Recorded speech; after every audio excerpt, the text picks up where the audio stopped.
நீங்கள் தேவனுடைய ஆலயமாயிருக்கிறீர்கள் என்றும், தேவனுடைய ஆவி உங்களில் வாசமாயிருக்கிறார் என்றும் அறியாதிருக்கிறீர்களா? 1 கொரிந்தியர் 3ஆம் அதிகாரம் வசனங்கள் 11 முதல் 16 வரை.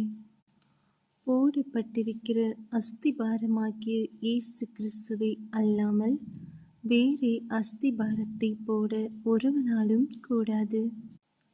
ஒருவன் அந்த அஸ்திபாரத்தின் மேல் பொன், வெள்ளி, விலையேற பெற்ற கல், மரம், புல், வைக்கோல் ஆகிய இவைகளை கட்டினால் அவனவனுடைய வேலைப்பாடு வெளியாகும்.